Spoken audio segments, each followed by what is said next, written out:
Hello বন্ধুরা, কেমন আছো সবাই? আমি আজকে নিয়ে আসলাম ঋতু পূজা সম্পর্কে কিছু কথা নিয়ে। এটা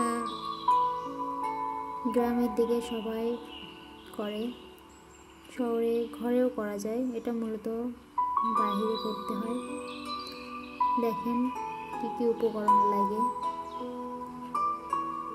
ঘট লাগে, পানের সাজে লাগে, ফুল,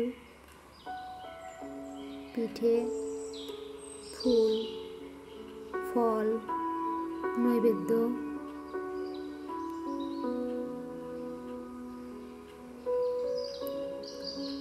সাজিয়ে পূজা ব্রত করতে হয়। ব্রত কথা পাওয়া যায়।